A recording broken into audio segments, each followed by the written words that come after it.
Hello, everyone. Welcome to the Gen Z podcast, Gen Z Sanctum. Episode 9. I believe it might be 10 this time. No, I think it's 9. It might be 9 or 10. I don't know. Let's check on that, because I don't want... they all blend together at this point. I don't... We could be on episode freaking 300 for all I know. So, yeah. I don't know.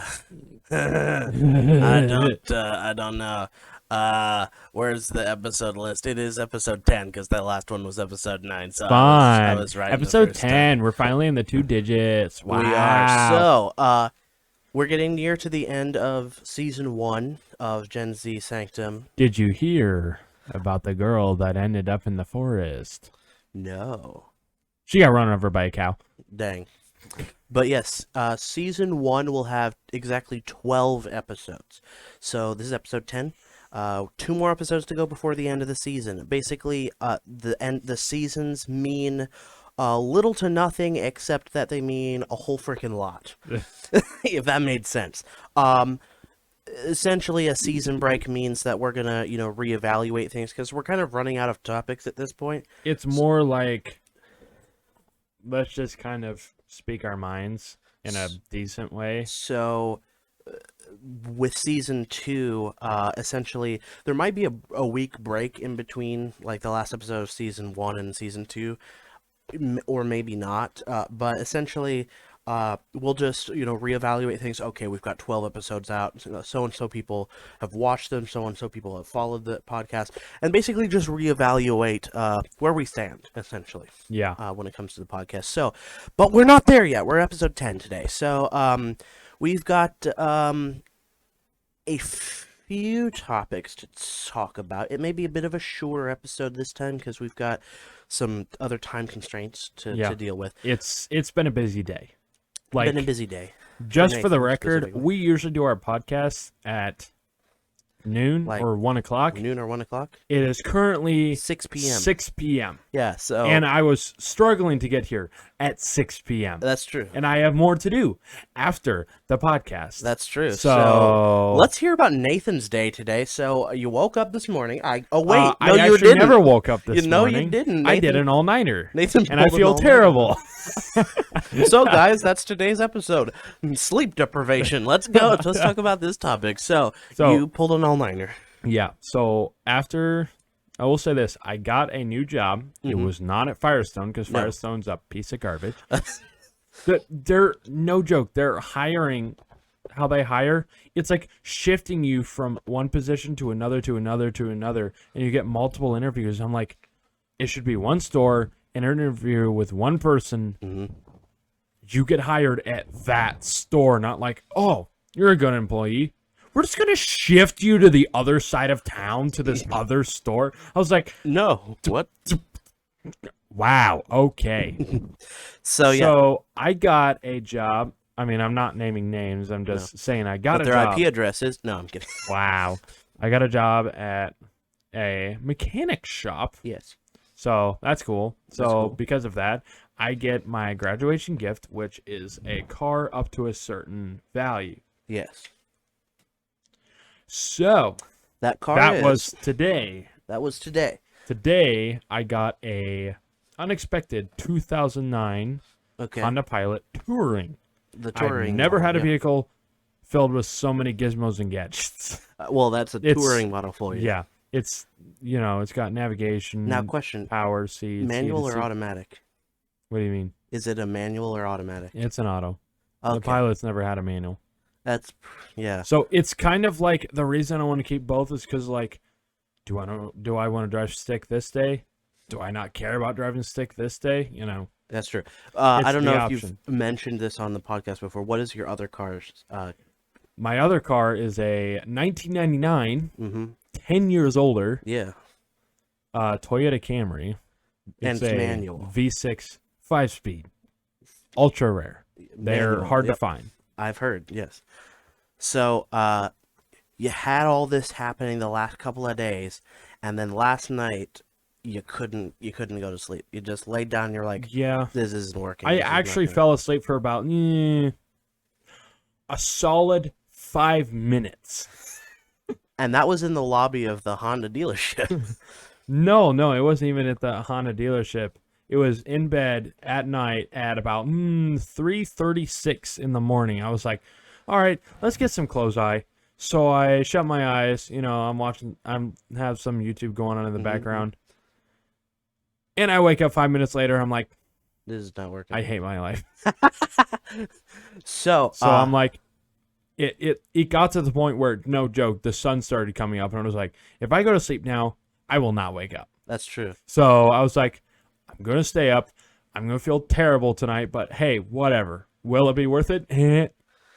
I mean, you're getting a new car, so I mean, yeah, true. Quote unquote new, but new for me. It's the newest car I've ever owned. That's true. And fun fact, this car is nicer than any of my family's vehicles. Dang. Like my Pilot is comparable to my grandparents' Subarus, and their Subarus are top trim. Subarus, I've heard, are pretty nice. A friend of my mother's has a Subaru Outback as her main Outbacks vehicle. are very popular. So yeah, it's a very nice. It's kind of comparable to those, It's 70s or they 80s call it a like wood station panel. wagon. Yeah, They call it a miniature station wagon. It's pretty much like a Legacy turned into a wagon, and they lifted it up just a little bit. Yeah, it's comparable to those like classic station wagons from either the 70s or 80s that had like the wood paneling across the across the side of it. Those were kind of cool. Those and the one, funny enough, the 3rd gen Camry is the last car that you could get in a station wagon form with seats that faced backwards. Really? Yeah. Why would you want a seat that faces backwards? I don't understand. That's a great question. Like, it's like, hey, you okay back there? Yeah, we good. we good. We're just staring at all these random people. We're staring at the random person. Like, imagine you pull up behind. You just pull up behind them, and you just see 2 random people just staring at you. So, how's it going? Hi. You're just waving Awkward at 'em. silence. Imagine that you pull up behind them, you pull up behind them, and you're just like, I need to get home from work. You look up, the 2 people in the seats that are facing rear just making out in the back of the car. You're like, I'm going somewhere else. Let me turn around. Off a cliff. Gets rear-ended. Frick you. Anyway, yeah, no, I've never gotten rear-facing seats. Oh, me neither. I don't know what that experience was, but I heard it's very car sick inducing. I'm sure. And it's also claustrophobic because in most of those vehicles, you have no way of getting out. That's true. So as soon as the door closes, have fun. Yeah, you'd have to be outside the car to open the door for those. And apparently, really interestingly enough, what was it? It was a Oldsmobile. It was the last station wagon they made. Oh, it was like 70s.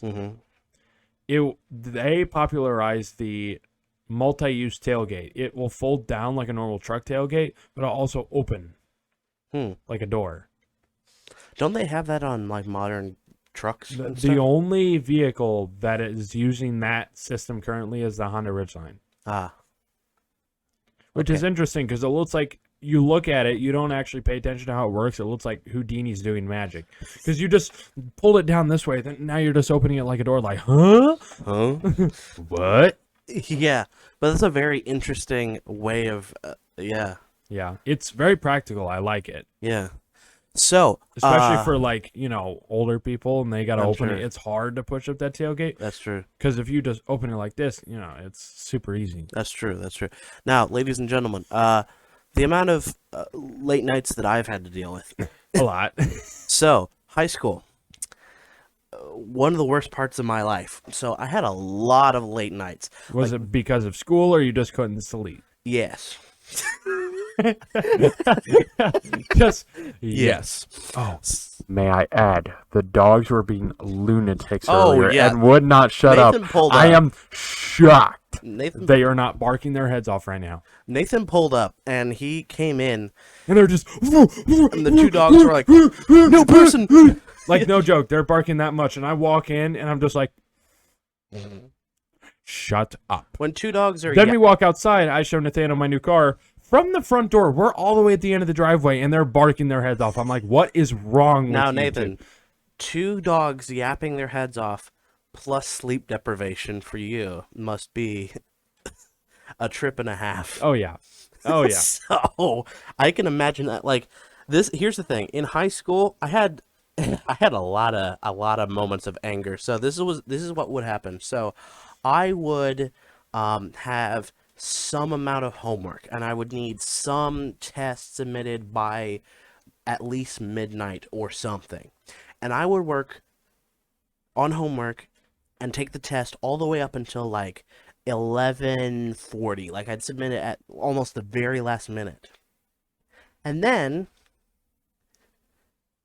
we'd get the results back because it was an online school, so you'd almost immediately it would grade you on like, hey, you got this Yeah. right, you got this wrong, and then my mom would be like, let's just print it out and go over the ones you got wrong and fix them right now. Because that's the thing that was cool about them is Just because like the cheat. ones you got wrong, no, not cheat, but the ones you got wrong in the test, you could redo, and then on the piece you could print out the test with the ones marked wrong, and then do them Re-go over correctly, it. Yeah. explain why you got them wrong in the first place, and then scan those in, resubmit them to the teacher to get credit back.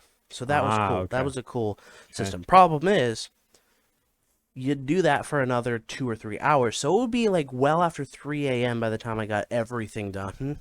Wow. So it would be 3 a.m. I'd be like, I'm gonna drop right now. So I'd get in my room, and I'd lay down, And collapse. and I wouldn't fall asleep. Like the I tiredness love that it I've when that happens. I love it when that happens too. You just walk in, you're like, I am so tired. You get in your bed, and then you magically, boom, you're wide awake. I was like, yeah. what?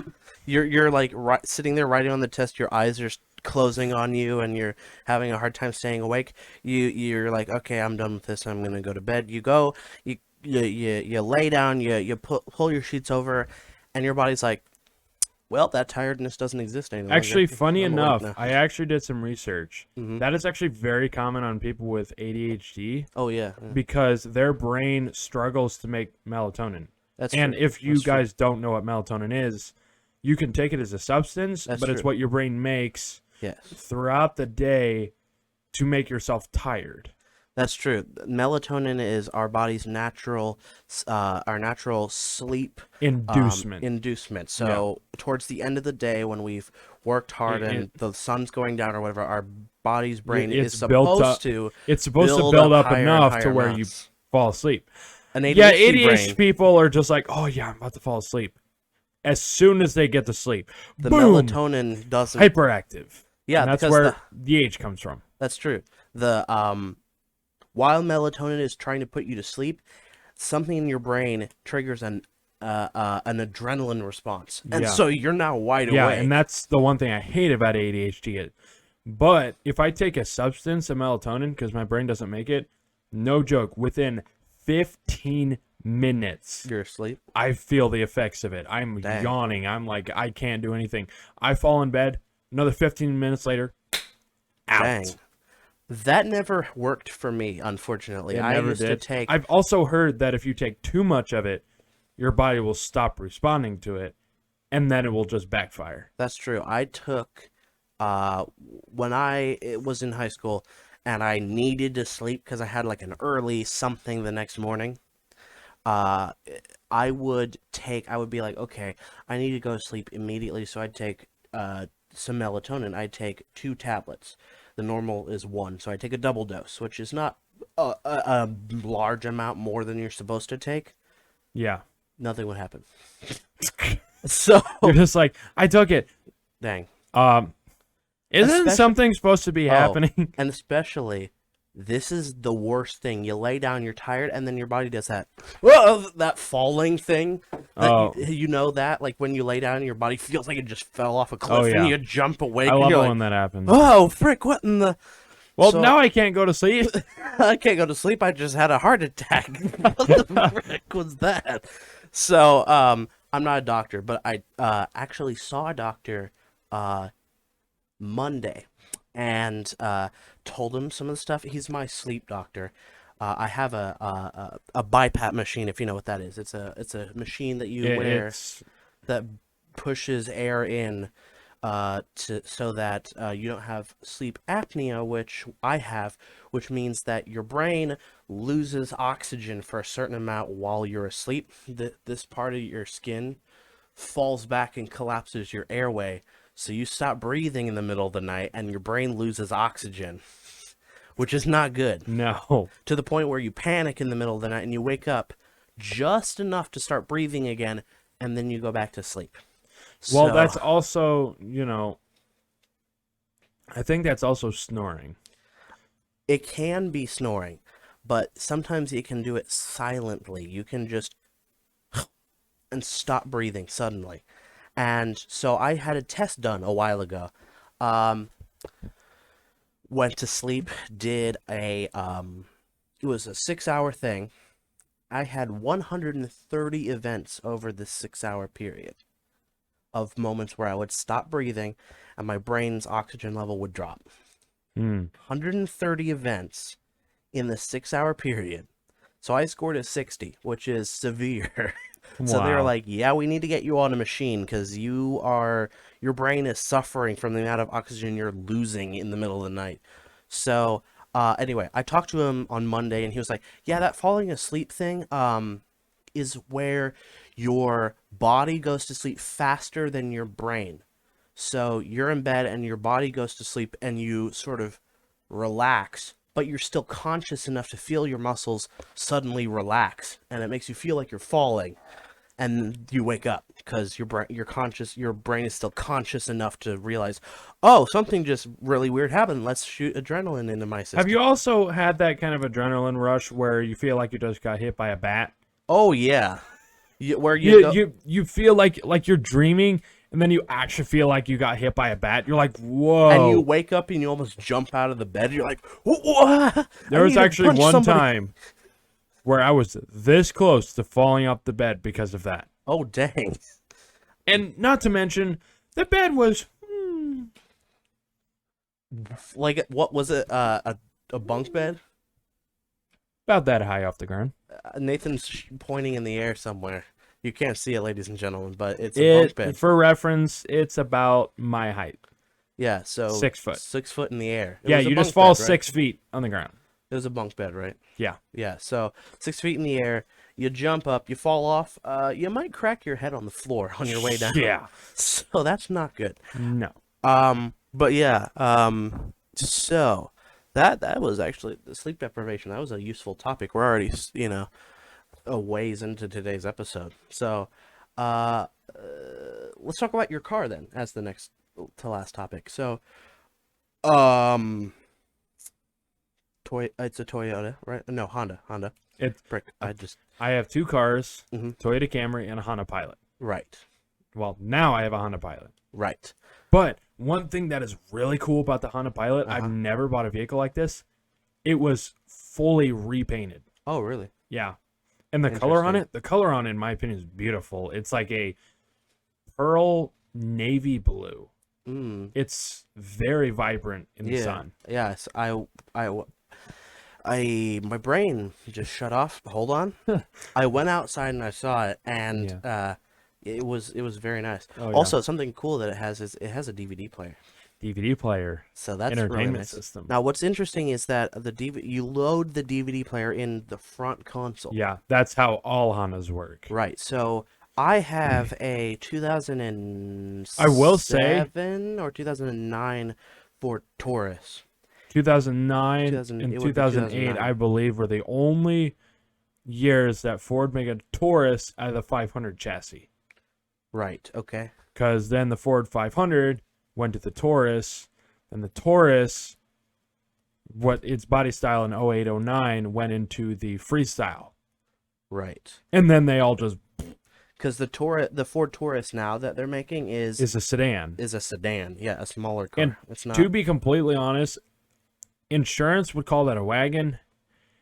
That looks like a crossover to me. The Yeah. Taurus 08, 09. It looks like a wagon, hmm crossover, hatchback. But it's a very, very useful car. The reason why we got this car was because my sister was in band. Well, not band. It was orchestra Orchestra, yeah. and she played the cello. So we needed A big big back vehicle. to store to put the cello case in the back of, because previously, before we had this car, we had a white minivan that had 3 rows of seats, so there wasn't enough of a back to shove a cello into, Yeah. and it wasn't wide enough to fit the cello long ways on that back seat.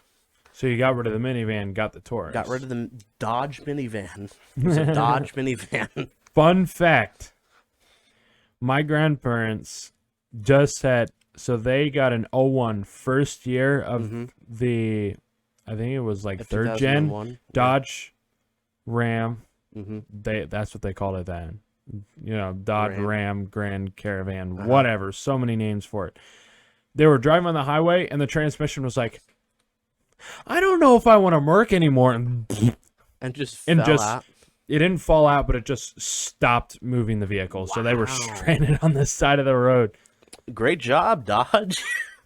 Or whatever that freaking. But the funniest thing is that my grandpa calls me, which I'm honestly surprised. He said their Subaru was freaking out like a freight train hit it. Oh, dang. The alarm was going off. Oh.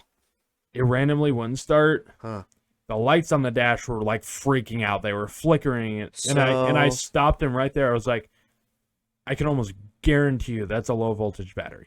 I can almost, and he's like, how would you know? I'm like, I can guarantee went you to that college thing for has this. so many modules on it that if you have low enough voltage, every system in the car starts freaking out. So how would you do that? You charge, You like, you hook up just the battery replace the to- battery. That's Okay. it. You replace the battery. And he said the battery's like 5 years old. It was the original one. I was like, Well, that's I can probably- almost guarantee it's the battery. Replace the battery, fixed. Dang. But then after that happened, you know, Subaru's dead. Mm-hmm.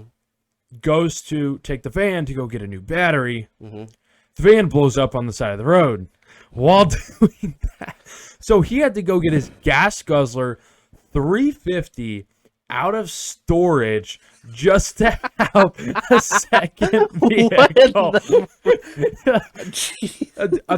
Keep in mind, a 6.4 diesel 3500 Power Stroke out of storage just to have a second vehicle. Wow.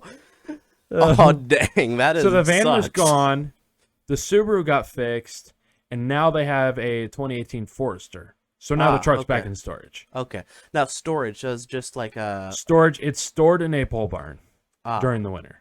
okay. So that's And just... then during the summer, it's used to haul around their fifth wheel going camping.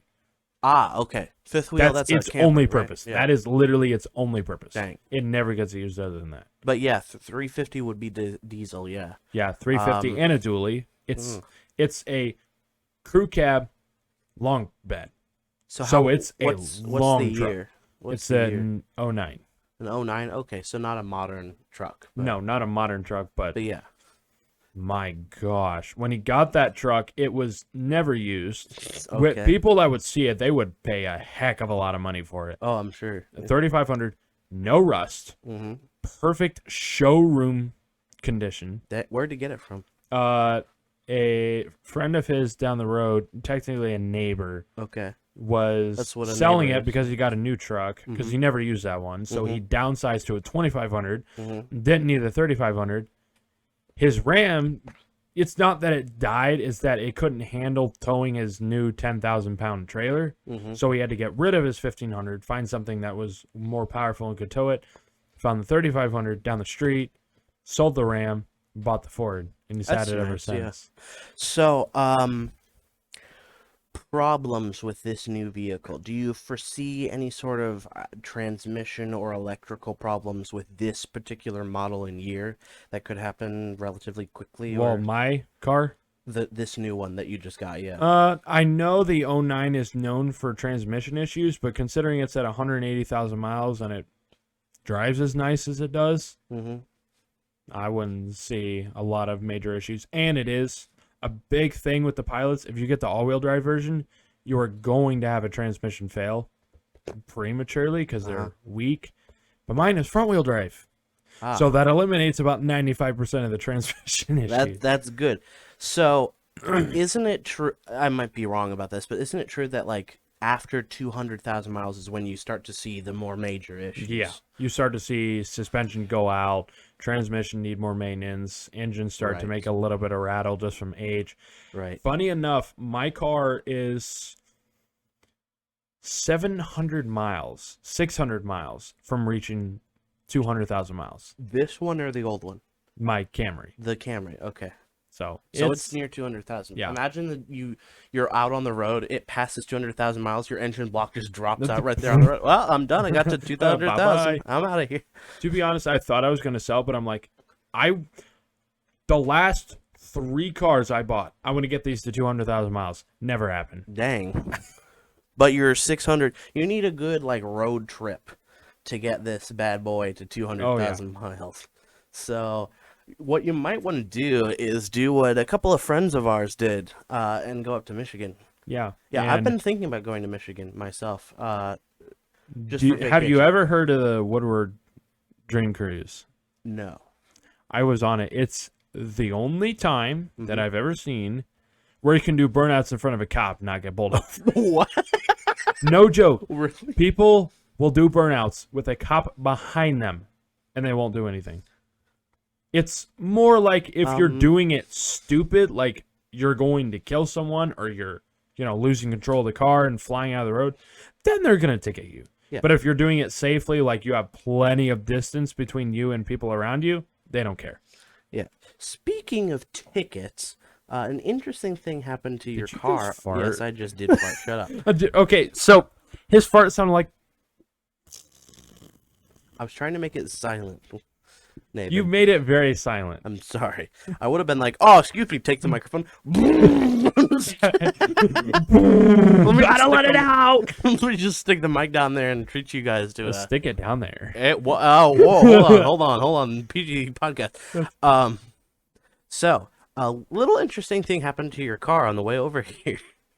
That happened to the license plate, the temporary license It plate. blew off. Yep, the temporary But license plate I was do like, have the Felicia. registration, so if I get pulled over, I'm not going to have any issue. I'll probably be like, go get a new plate. Why?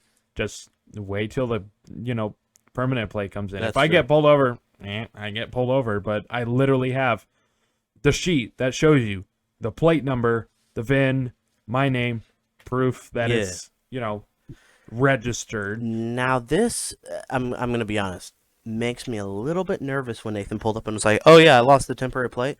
It made me nervous because we're gonna go back to your apartment, going through Carmel, which is notorious for their police officers. I've heard a I story. drove around all in Carmel with no license plate. Well, I've heard stories of Carmel police officers who pulled a person over for going 1 mile an hour over the speed limit.